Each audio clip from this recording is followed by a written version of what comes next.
Էդուարդ Մարկարով, ֆուտբոլին սիրարված տղան։ Ֆուտբոլի կախարդական ու զարմանալի աշխարհին Մարկարովը ծանոթացել է դեռ փոքր տարիքում։ Նրա կյանքում ամեն ինչ այդ խաղի շուրջն էր պտտվում։ Բակում ընկերների հետ էր անընդհատ խաղերի մասնակցում։ Ֆուտբոլիստ ու մարզիչ հայրը Արտյոմ Մարկարովը հաճախ էր նրան ստադիոն տանում։ Հայրն իսկական օրինակ էր Էդուարդի համար ու այդպիսին էլ մնաց հետագայում։ 1930-40-ական թվականներին ԽՍՀՄ-ի ու Անդրակովկասի լավագույն ֆուտբոլիստից ու ռմբարկուից 1943-ին Ադրբեջանում սպորտի վարպետի կոչումն առաջինը ստացած Արտյոմից էլ որդին ժառանգեց ֆուտբոլային գիտելիքներն ու գնդակի հետ վարվելու հմտությունները։ Հայրս ամբողջ հոգով սիրում էր ֆուտբոլն ու շատ էր ցանկանում, որ ես էլ շարունակեմ իր ուղին, բայց նա երբեք չի պարտադրել ինձ։ Լավ ֆուտբոլիստ միայն ինքնուրույն կարող ես դառնալ, քեզ վրա աշխատելով։ Հայրս չէր սիրում գովել ինձ, միայն թերություններս էր մատնանշում։ Նա համոզված էր, որ միշտ պետք է ապացուցել, որ դու լավագույնն ես։ Միայն մեկ անգամ 1962 թվականին, երբ ես մրցաշրջանի լավագույն ռմբարկուն դարձա, խոստովանեց, որ երջանիկ է, պատմում է Մարկարովը։ Ճկուն ու արագաշարժ ֆուտբոլիստը հեշտությամբ էր յուրացնում տեխնիկական հնարքներն ու որոշեց պրոֆեսիոնալ մարզիկ դառնալ, դրանք հետագայում ավելի կատարելագործելու համար։ 14 տարեկանում նա դպրոցական սպարտակիադայի մասնակցեց ու 9 գոլի հեղինակ դարձավ։ Հաջող ելույթը ոգեշնչեց պատանի ֆուտբոլիստին ու օգնեց ավելի վստահ կատարել առաջին քայլերը։ Այդ պայծ սկսած շատ գոլեր եմ խփել ու գոլային փոխանցումներ կատարել։ Ֆուտբոլն իմ կյանքի անբաժանելի մասն է կազմել, անկեղծանում է նա։ Այդ տարին էլ Մարկարովը սկսել է հանդես գալ Բաքվի Լոկոմոտիվում։ Նա դասերից հետո շտապում էր մարզումներին, որտեղ սպասում էր խստապահանջ մարզիչ հայրը։ Իր գեղեցիկ խաղի ու վարպետության շնորհիվ Մարկարովը հետագայում շատ մարզիչների ուշադրության կենտրոնում հայտնվեց ու բազմաթիվ ակումբներում խաղաց, բայց միշտ հավատարիմ մնաց իր սիրելի գործին ու ֆուտբոլն իսկական արվեստի վերածեց։ Նորամուտը հավաքականում ու բրոնզե աշխարհի առաջնությունը։ 1966-ին Մարկարովը շարունակում էր տպավորիչ խաղ ցուցադրել, ու դա չվիրեպեց ԽՍՀՄ-ի հավաքականի մարզչական շտաբի ուշադրությունից։ Հունիսի 5-ին Լուժնիկիում Ֆրանսիայի դեմ խաղում նա նշեց իր նորամուտը։ Մարկարովը փոխարինման մտավ, երբ հաշիվն արդեն հյուրերի օգտին էր 2-1։ Նա փոխարինվեց ու իր հետ սրություն և ստեղծագործական բազմազանություն բերեց։ Արդյունքում խաղն ավարտվեց ոչ ոքի 3-3։ Մարկարովն էլ անմիջական մասնակցություն ունեցավ խփված գոլերում։ Թեև հավաքականում քիչ հանդիպումներ է անցկացրել, բայց հասցրել է նաև 1966-ի աշխարհի առաջնությունում հանդես գալ ու բրոնզե մեդալակիր դառնալ։ Նա աշխարհի առաջնությունում մասնակցել է միայն Չիլիի դեմ հանդիպմանն ու գոլային փոխանցման հեղինակ դարձել։ Առաջնությունից առաջ ԽՍՀՄ-ի հավաքականը շրջագայություն է ունեցել Դանիայում և Շվեդիայում։ Մարկարովն այդ ընթացքում փայլուն խաղ է ցույց տվել ու 6 գոլի հեղինակ դարձել։ Աշխարհի առաջնությունում էլ ֆուտբոլիստից մեծ ակնկալիքներ կային, սակայն մարզիչները նրան հաճախակի չէին ընդգրկում հիմնական կազմում։ Անգլիայում մարզիչներն ինձ սկսեցին մեկնարկային կազմում չընդգրկել, միայն Չիլիի դեմ խաղացի մյուս պահեստային ֆուտբոլիստների հետ։ Շատ անկաշկանդ ու տեխնիկապես գեղեցիկ խաղ ցույց տվեցինք, այնինչ սիրում են երկրպագուները։ Աշխարհի առաջնությունն ինձ վրա հիանալի տպավորություն թողեց, ամեն ինչ ասես երազում լիներ։ Ֆուտբոլային տոնի մթնոլորտն իսկապես զարմանալի էր, թվում էր ողջ աշխարհը միայն խոսում ու ապրում է ֆուտբոլով, հիշում է հարձակվողը։ Ճակատագրական որոշում ու վերադարձ հայրենիք։ Խորհրդային մի քանի ակումբներում հանդես եկած ու հիանալի ուղի անցած, սակայն խաղային ճգնաժամ ապրող Մարկարովը 1971 թվականին տեղափոխվեց Երևանի Արարատ։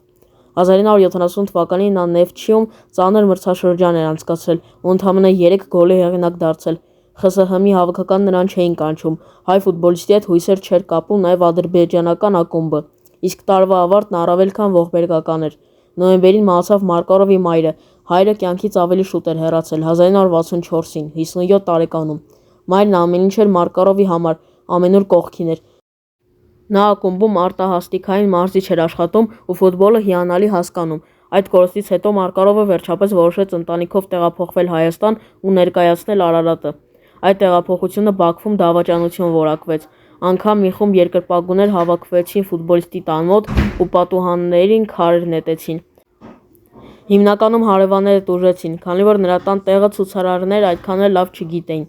Մամուլում մեղադրական հրապարակումներ եղան։ Մարկարովին մեղադրեցին խաբեության, եսասիրության ու թուլամորթության մեջ, իսկ իրականում պատճառն այն էր, որ Ադրբեջանում չէին ցանկանում բաց թողնել այդքան տաղանդավոր ու թիմի համար շատ բան արած ֆուտբոլիստին։ Նեֆչիում նա 88 գոլի հեղինակ էր դարձել։ Այդ պահին ոչ մի ֆուտբոլիստ նման ցուցանիշ չուներ։ Մարկարովի հեռանալուց հետո ադրբեջանական թիմը 1972-ին դուրս մնաց ԽՍՀՄ-ի բարձրագույն խմբից։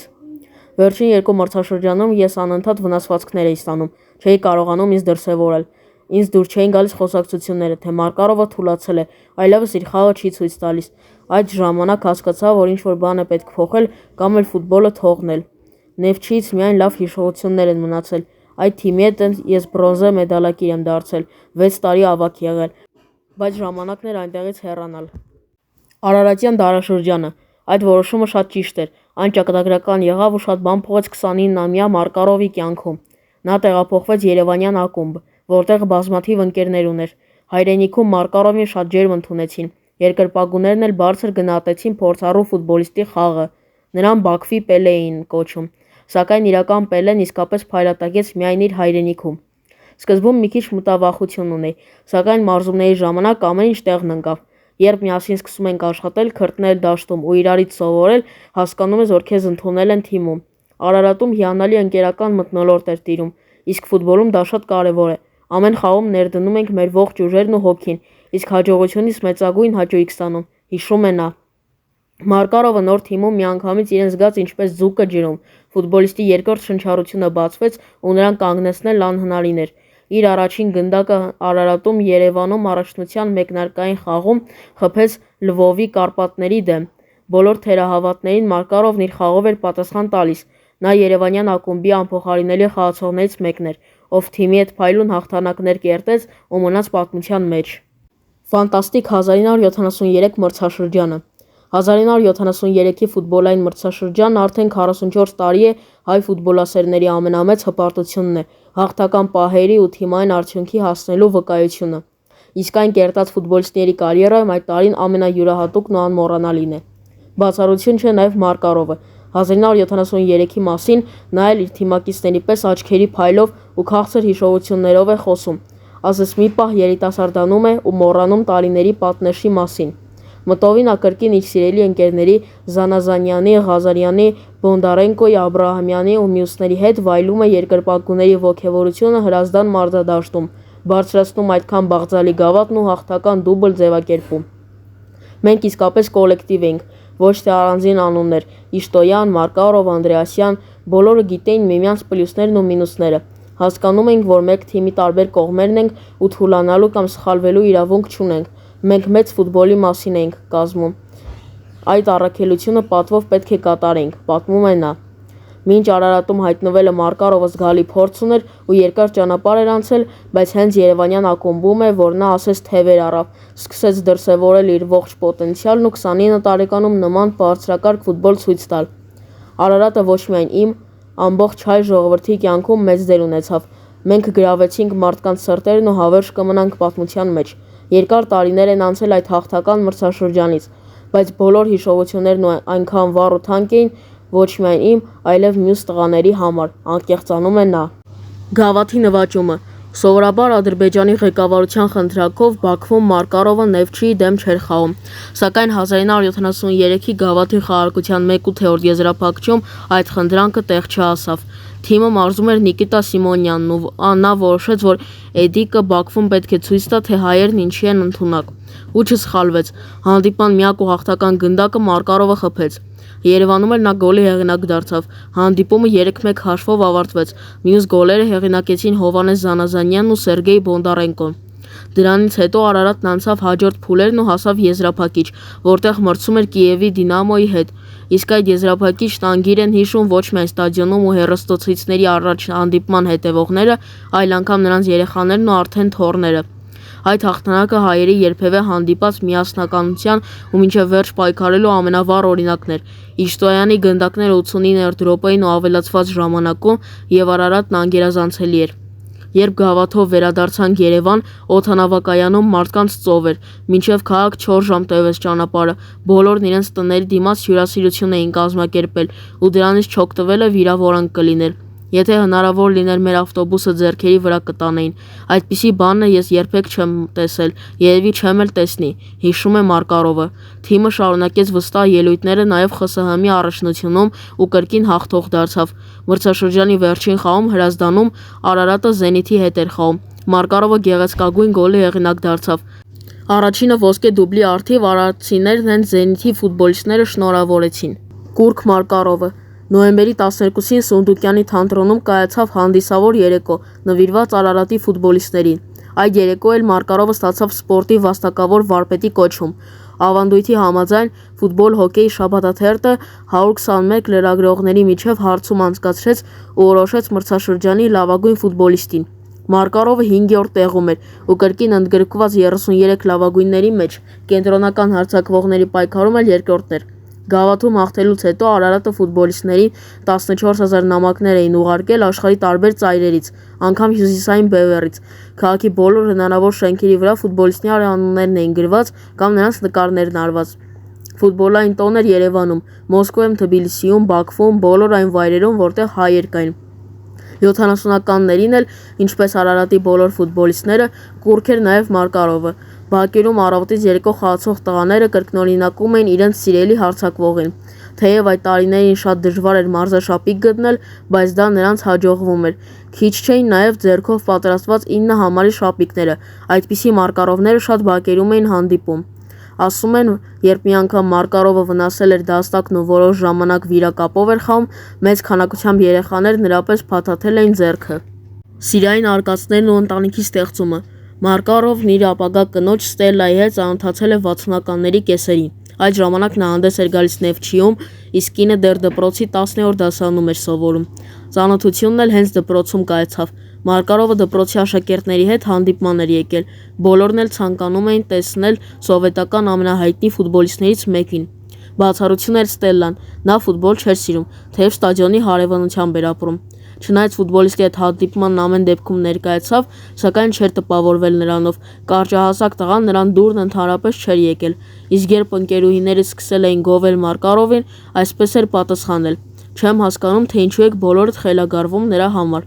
Սակայն Մարկարովը Ստելլայի գեղեցկությունը միանգամից էր նկատել ու ամեն կերպ փորձում էր նրան հետաքրքրել, ամեն ինչ ապարդյուն էր։ Աղջիկն անգամ իրեն հասցեագրված գրությունն անտեսեց ու չգնաց ժամադրության, իսկ այն կայանալու էր տրամվայի կանգառում ժամը 11-ին։ Փոխարենը Ստելլան ընկերուհու հետ հանդիպման գնաց, ֆուտբոլիստն էլ իր մեքենայով հետևեց նրան։ 5 կապտամոխրագույն Մոսկվիչ ուներ, իսկ համարը ամբողջ կյանքում չեմ մոռանա՝ 1954։ Չեք պատկերացնի, նրան այնպես տեղը դրեցի, որ էլ չերևաց, հիշում է ֆուտբոլիստի կինը։ Սակայն մեկ տարի անց երեկույթի ժամանակ նրանք նորից հանդիպեցին ու պատմությունը նոր ընթացք ստացավ։ Մոտ 3 տարի պահանջվեց աղջկա սիրտը գրավելու համար։ Չեք պատկերացնի, թե որքան գեղեցիկ էր Ստելլան, աչք կտրել չէր լինում։ Սկսեցի նրանց տուն գնալ, մայրիկի հետ ծանոթացա, աստիճանաբար հարմարվեցին ինձ, խոստովանում է Մարկարովը։ Զույգը սկսեց հանդիպել ու կարճ ժամանակ անց արդեն ամուսնությունը գրանցեց ԶԱԳՍ-ում։ Սակայն դրա հետ կապված հետաքրքիր պատմություն կա, կրկին հիշում է տիկին Ստելլան։ Մի անգամ զբոսնում ենք ու անցանք ԶԱԳՍ-ի կողքով։ Նա ինձ առաջարկեց մտնել, տեսնել ներսում ինչ կա։ Ես էլ միամիտ էի, համաձայնեցի։ Դրան հաջորդեց առաջարկությունը։ Ասաց գրանցվենք ԶԱԳՍ-ում, դու կշարունակես տատիկիդ տանն ապրել։ Համաձայնեցի։ 2 շաբաթ սպասեցինք, այնուհետև ներկայացանք գրանցմանը։ Ես կապույտ ծաղիկներով զգեստով էի, ինքս էի կարել, հարսի ընդհանրապես նման չէի, Էդիկին էլ բոլորը ճանաչում էին, կարծում էին որպես վկա էի եկել։ Դրանից հետո նրանք շարունակեցին հանդիպել ու նորանոր ժամադրությունների գնալ։ Մի քանի ամիս անց էլ որոշեցին արդեն միասին ապրել։ Զույգը 2 երեխա ունի՝ Էրիկն ու Էրիկան։ Նրանց հետ ավելացել նաև թոռնիկները։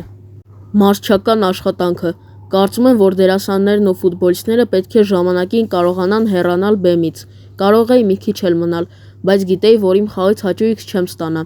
10 տարի Նեֆչիում ու 5-ն Արարատում աննկատ անցան։ Դրանք միշտ ինձ համար ամենալուսավորն ու լավը կմնան։ Ափսոսում եմ միայն, որ չկարողացա հավաքականում լիարժեք խաղալ։ Ֆուտբոլիստի կարիերայի ավարտի մասին ասել է նա։ 1976-ին Մարկարովը գլխավորեց Արարատը։ Նորամուտը նոր պաշտոնում վատ չստացվեց։ Թիմը ԽՍՀՄ-ի առաջնությունում արծաթե մեդալակիր դարձավ։ Միայն ավելի ուշ հասկացա, թե որքան դժվար էր ֆուտբոլին հրաժեշտ տալ ու միանգամից բարձրագույն խմբում հանդես եկող թիմում մարզիչ աշխատել։ Ավելի ճիշտ կլիներ փորձառու մասնագետի օգնական լինել։ Արարատը ծանր դրության մեջ հայտնվեց ու արդեն պայքարում էր բարձրագույն խմբում տեղը պահելու համար։ 1979-1982 թվականներին Ալժիրի գիտության ու սպորտի ինստիտուտի ֆուտբոլի բաժնում դասավանդեց, ինչպես նաև աշխատեց ազգային հավաքականում։ Ալժիրի ընտրանին աֆրիկյան խաղերում եզրափակիչ մտավ ու իրավունք ստացավ հանդես գալ աշխարհի առաջնության եզրափակիչ փուլում։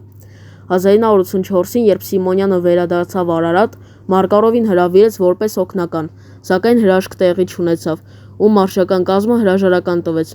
Դրանից հետո Մարկարովն իրեն նվիրեց պատանեկան ֆուտբոլին, որտեղ իր սաները հաջողությունների հասան։ Հայաստանի հավաքականի առաջին մարզիչը Մարկարովը նաև Հայաստանի հավաքականի առաջին մարզիչն է եղել։ Նա հպարտությամբ ստանձնեց թիմի ղեկը։ 1992-ի հոկտեմբերի 14-ին թիմն արդեն առաջին հանդիպումն անցկացրեց։ Հրազդանում այն ընդունեց Մոլդովայի թիմին։ Խաղը գոլազուրկ ոչ ոքիով ավարտվեց։ Այդ ընթացքում ֆեդերացիան ծանր վիճակում էր գտնվում, գումար գրեթե չուներ, Մարկարովն էլ սիմվոլիկ աշխատավարձ էր ստանում՝ մեկ ամսում $2։ Չնայած դրան, իր գործը մեծ նվիրվածությամբ էր կատարում, ոչ միայն մարզչական գործով էր զբաղվում, գնդակներ ու մարզահագուստ էր գտնում, կանաչ խոտածածկով ու տաք ջրով լոգարաններով դաշտ գտնում, հովանավորներ փնտրում։ 1992-ին մեկ այլ նշանակալի իրադարձություն տեղի ունեցավ Մարկարովի կյանքում։ Ֆուտբոլի սիրահարների ու մասնագետների շրջանակում անցկացված հարցման արդյունքում նա Հայաստանի լավագույն ֆուտբոլիստ ճանաչվեց։ Մարկարովի գլխավորությամբ առաջին պաշտոնական խաղն ազգային հավաքականը 1994-ի սեպտեմբերի 7-ին Բելգիայի դեմ անցկացրեց ու զիջեց 0-2 հաշվով։ Իսկ Եվրոպայի առաջնության ընտրական մրցաշարում Կիպրոսին զիջելուց հետո հեռացավ հավաքականից։ Դրանից հետո մի շարք հայկական ակումբներ մարզեց, այնուհետև տեղափոխվեց Լիբանան։ 2000-ից հաստատվեց Միկայում, նախ մարզեց ակումբը, առաջին լիգայից այն դուրս բերեց բարձրագույն խումբ, 2 անգամ տիրացավ երկրի գավաթին,